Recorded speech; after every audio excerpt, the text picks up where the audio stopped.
We had our food. Washing up was my job. Shri and Pummy went to sleep early. I was pressing Ai's tired feet. I need a yard of cloth, I said once again. It's not expensive really, only 12 annas a yard.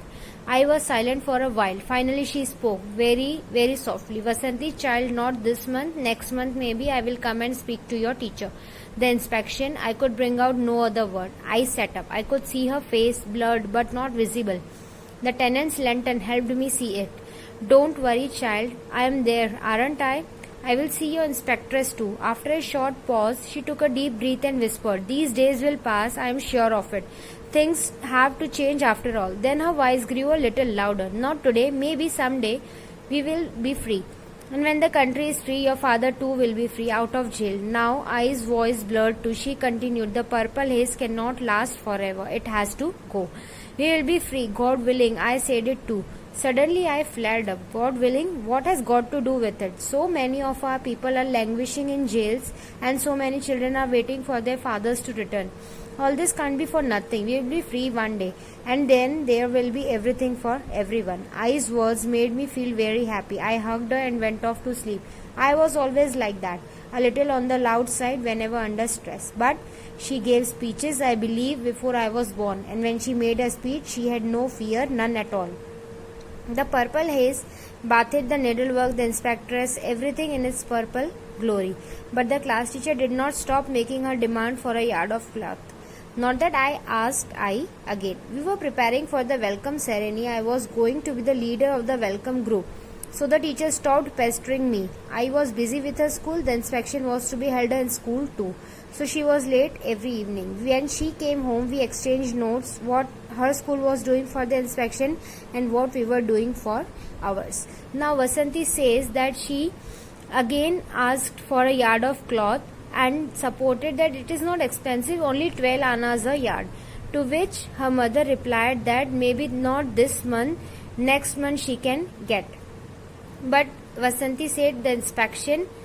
So to that she replied that she will see the inspectress too. Further, she assured her that these days will pass and things will have to change. That means these days refers to here their poverty and their inability to access some basic things of life. And she said that not today, maybe someday we will be free.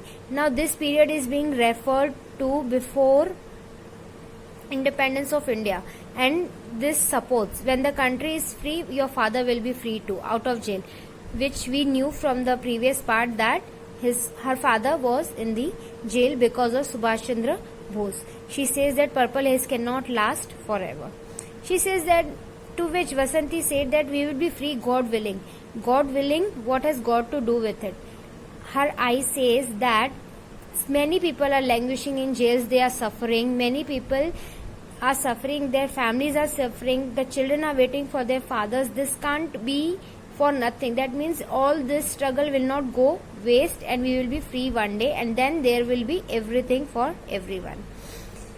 Vasanti went off to sleep and she believes that her mother gave speeches before she was born. She was a good speaker and she said that when she made a speech she had no fear at all. The purple haze bathed the needlework, inspectress, everything in its purple glory. That means everything was now not mattered to Vasanti, the needlework, the inspectress, nothing, because she knew the struggle her family was going through. Now when they were preparing for the welcome ceremony, Vasanti was to be the leader of the group, so her class teacher stopped irritating her.